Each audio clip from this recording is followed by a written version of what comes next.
40 साल की उम्र में प्रधानमंत्री बने राजीव गांधी दुनिया के उन युवाओं में से एक हैं जिन्होंने अपने देश की सरकार चलाई।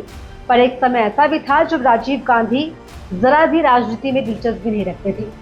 20 अगस्त 1944 को जन्मे राजीव पढ़ने के लिए कैम्ब्रिज गए तो वहां अक्सर एक रेस्टोरेंट में जाया करते थे। वहीं उन्होंने पहली बार सोनिया गांधी को देखा था। इतना ही नहीं, राजीव गांधी ने उनकी बगल वाली सीट पर बैठने के लिए रेस्टोरेंट के मालिक को रिश्वत तक दी थी। राजीव गांधी का जन्म मुंबई में हुआ था। वो 3 साल के थे जब देश को आजादी मिली और उनके नाना पंडित जवाहरलाल नेहरू स्वतंत्र भारत के पहले प्रधानमंत्री बने। राजीव के पिता फिरोज गांधी सांसद चुने गए। इंदिरा गांधी पंडित नेहरू के साथ ही रहती थी, इसलिए राजीव गांधी का बचपन तीन मूर्ति हाउस में बीता। थोड़े बड़े हुए तो पढ़ने के लिए देहरादून के वेलम स्कूल भेज दिए गए। वहां से दूर आवासीय स्कूल में दाखिला हुआ, जहां बाद में उनके छोटे भाई संजय गांधी भी पढ़ने के लिए भेजे गए और दोनों भाई साथ में रहने लगे। स्कूल की पढ़ाई के बाद राजीव गांधी का दाखिला कैम्ब्रिज के ट्रिनिटी कॉलेज में इंजीनियरिंग का ट्राइपोस कोर्स करने के लिए कराया गया। वहीं उनकी मुलाकात इटली मूल की सोनिया से हुई। उनको देखते ही राजीव को उनसे प्यार हो गया था। अश्विनी भटनागर ने राजीव गांधी पर एक किताब लिखी है, the lotus years, political life in India in the time of Rajiv Gandhi. लेखक अश्विनी भटनागर के हवाले से एक रिपोर्ट में बताया गया है कि कैम्ब्रिज के ग्रीकर रेस्टोरेंट में राजीव अक्सर जाया करते थे। वहीं उन्होंने सोनिया को पहली बार देखा था। एक दिन राजीव उसी ग्रीक रेस्टोरेंट में पहुंचे तो सोनिया भी मौजूद थी। सोनिया के बगल की सीट पर बैठने के लिए उन्होंने रेस्टोरेंट के मालिक चार्ल्स एंटनी को मनाया। ग्रीक व्यापारी चार्ल्स ने इस काम के लिए राजीव से दोगुने पैसे मांगे थे। राजीव इसके लिए तैयार भी हो गए।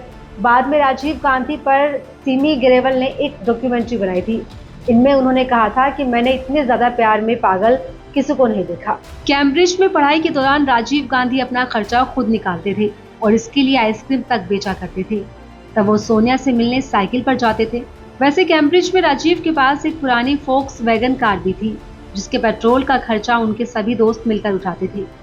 नाना, माता पिता और छोटे भाई संजय भारतीय राजनीति के अग्रणी नेता थे। इसके बावजूद राजीव को राजनीति में कोई दिलचस्पी नहीं थी।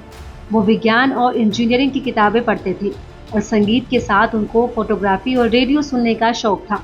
हवाई उड़ान तो उनको सबसे बड़ा जुनून था, इसलिए इंग्लैंड से इंजीनियरिंग की पढ़ाई पूरी कर लौटने के बाद उन्होंने दिल्ली फ्लाइंग क्लब में प्रवेश ले लिया।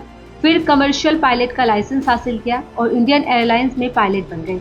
राजीव गांधी को कार चलाने का बेहद शौक हुआ करता था। ये साल 1981 की बात है। अमेठी लोकसभा क्षेत्र से राजीव उपचुनाव लड़ रहे थे और मई में प्रचार के लिए अपने चुनाव क्षेत्र में घूम रहे थे। वहां से लखनऊ जाकर उनको दिल्ली की फ्लाइट पकड़नी थी। इसी बीच सूचना आई कि तिलोई नामक जगह पर 30-40 झुग्गियों में आग लगी है।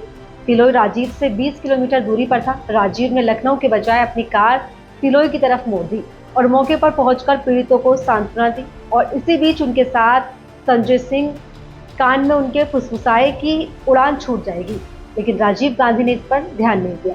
राजीव गांधी जब पायलट थे तो उनकी मां इंदिरा गांधी देश की प्रधानमंत्री थी। ऐसे में सुरक्षा के लिहाज से प्लेन के यात्रियों को वो अपना पूरा नाम नहीं बताते थे। कॉकपिट से वो केवल अपना नाम राजीव बताकर यात्रियों का विमान में स्वागत करते थे। उनके साथ के दूसरे कैप्टन को भी निर्देश होता था कि राजीव का पूरा नाम न बताया जाए। 31 अक्टूबर 1984 को प्रधानमंत्री आवास पर इंदिरा गांधी को अंगरक्षकों ने ही गोलियों से भून दिया। आनन फानन में राजीव को बंगाल से दिल्ली बुलाया गया और उनको प्रधानमंत्री बनाने का फैसला हुआ। उनकी ये राह आसान नहीं थी। इंदिरा की हत्या के बाद पूरे देश में सिख विरोधी दंगे फैल गए। ऐसे मुश्किल वक्त में सबसे युवा प्रधानमंत्री ने न केवल देश को संभाला बल्कि 1984 के लोकसभा चुनाव में अपना और अपनी पार्टी को 404 सीटें भी जितवाई।